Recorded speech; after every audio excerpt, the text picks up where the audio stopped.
అదే నమస్కారం. నేను మార్నింగ్ క్యాట్లిస్ ఎస్పీ ఛానల్లో మార్నింగ్ ఆఫ్టర్నూన్ పెట్టాను. 1 ఇయర్ పాటు బంగారం కొనొద్దని మోడీ అన్నాడు. ఎందుకని ఏంటి ఎక్స్ప్లెయిన్ చేశాను. మీలో చాలామంది చూసినట్లేరు. అందుకని మరలా డివోషన్ ఛానల్లో సింప్లిఫై చేసి ఇస్తాం. మనం ఒక వస్తువుని బయట నుంచి తెచ్చుకోవాలనుకుందాం. మామూలుగా ఇంటర్నేషనల్ మార్కెట్లో మనం ఏ వస్తువు ఇంపోర్ట్ చేసుకోవాలన్నా డాలర్ రూపాయన చెల్లింపులు చేయాలి. ఓకేనా? అమెరికాడు బలం ఇదే, వాడు బలుపు కూడా ఇదే, వాడు అహంకారం కూడా ఇదే. ప్రపంచంలో ఎక్కడ ఏ జరిగినా వాడు డాలర్ పడిపోదు, వాడు డాలర్ వాల్యూ పెరుగుతూనే పోయింది. ఎందుకంటే ఆ ట్రాన్సాక్షన్ అన్నప్పుడు మొత్తం డాలర్ని వాడతారు అంత. ఇప్పుడు ఆల్రెడీ క్రూడ్ ఆయిల్ 70 బ్యారెల్ ఉన్నది 120 బ్యారెల్కి వెళ్ళింది. అంటే అప్రాక్సిమేట్లీ $50 అధికంగా పెట్టి క్రూడ్ ఆయిల్ ఒక బ్యారెల్ కొంటున్నాం. ఒక బ్యారెల్ అంటే 159 లీటర్లు, అంటే 160 లీటర్లు ఎంత వస్తుంది. సో ఇప్పుడు ఏమైంది, ఆ క్రూడ్ ఆయిల్ కొనడానికి కోసమే మన దగ్గర ఫారిన్ రిజర్వ్స్ అని ఉంటాయి, విదేశీ మారక నిల్వలు అంటారు. అవి మొత్తం కరిగిపోతున్నాయి. అప్పుడు ఏం చేయాలి, మరలా మన డబ్బు రూపాయలను పెట్టి ఆ డాలర్లు కొనుక్కోవాలి.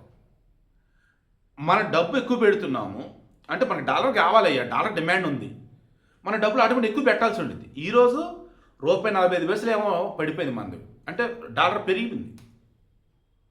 ఈ మూమెంట్లో మన వాళ్ళు అత్యధికంగా ఇంపోర్ట్ చేసుకునే వాటిలో ఈ క్రూడ్ ఆయిల్ అన్నప్పుడు అఫీషియల్, అన్అఫీషియల్ అన్నప్పుడు అఫ్కోర్స్ అది కూడా అఫీషియల్, కానీ చాలామందికి తెలియదు అన్నట్టుగా అంటున్నా.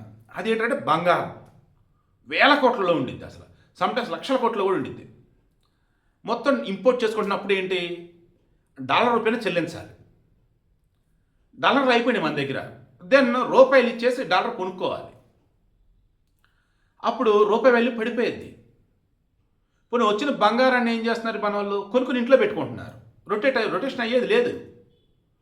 అప్పుడు ఏమైందంటే కరెంట్ డెఫిసిట్ పెరిగిపోయింది మనకి. దానివల్ల లేనిపోని కొత్త సమస్యలు వస్తాయి.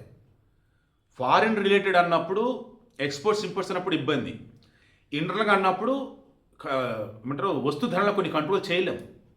ఇలా చెప్పుకుంటూ పోతే ఆయన మొత్తం 10 రకాల అంశాలు చెప్పున్నాడు. పెట్రోల్ డీజిల్ తగ్గించమని చెప్పాడు, ఎలక్ట్రిక్ వెహికల్స్ పెంచమని చెప్పాడు, బయట కరెంటు వాడకం తగ్గించడం కోసం సోలార్ పంప్ సెట్లు వాడమని చెప్పున్నాడు, వర్క్ ఫ్రమ్ హోమ్ చేయమని చెప్పాడు, ఆయిల్ వచ్చేసి కన్జ్యూమ్ ఐటమ్ తగ్గించమని చెప్పున్నాడు, మెట్రోలో ప్రయాణించమని చెప్పున్నాడు, గోల్డ్ వచ్చేసి కొనడం తగ్గించమని చెప్పున్నారు, వీలైతే 1 ఇయర్ కొనొద్దని చెప్పున్నాడు. ఫారిన్కి ఇప్పుడల్లా ఫారిన్కి సంబంధించేసి టూర్లు పెట్టుకోవద్దని చెప్పాడు. తర్వాత ఫారిన్ నుంచి వస్తువులు ఇంపోర్ట్ చేసుకోవద్దని చెప్పున్నాడు. తర్వాత వచ్చేసి మనలో వాళ్ళు కొంతమంది ఫారిన్ డబ్బులు పంపిస్తూ ఉంటారు, సమ్ లిబరైజ్డ్ రెమిటెన్స్ రేటు సమ్ ఏదో ఉంటుంది, అది కూడా కంట్రోల్ చేయమని చెప్పారు. ఆర్బీఐ దాని మీద నెగ కూడా పెట్టుకున్నారు. సో ఇండెప్త్ అక్కడ ఇచ్చాం, మళ్ళీ ఇక్కడ చెప్పనులే, సింపుల్ చెప్తా.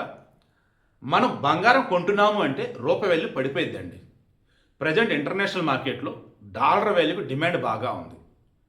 మనం బంగారాన్ని కొంటున్నామంటే ఆ డాలర్లను పెట్టి ఆ బంగారాన్ని ఇంపోర్ట్ చేసుకోవాలి. అంటే డాలర్ వాల్యూ పెరిగిద్ది, బంగారం వాల్యూ పెరిగిద్ది, రూపాయి వాల్యూ పడిపోయింది. అందుకని నేను 1 ఇయర్ కూడా కొనొద్దని చెప్పాడు. రేపు ఈ బులియన్ మార్కెట్ అంటారు వీళ్ళని, జ్యువెలరీ అసోసియేషన్ వాళ్ళు ఉన్నారు కదా, రేపు మోడీని కలవబోతున్నారంట. ఆల్రెడీ ఈరోజు మార్కెట్లో కుప్పకోలే. బంగారం రేట్ రేపు మార్నింగ్ చూద్దాం. ఇప్పుడైతే నేను చెప్పేది 1 ఇయర్ ఆయన కొనొద్దని అన్నాడు, బట్ మనం కొనకుండా ఉండరు. ఓ రకంగా ప్యానిక్ అటాక్తో ఇంకా బంగారాన్ని కొంటారు. ఏం చేయాలి?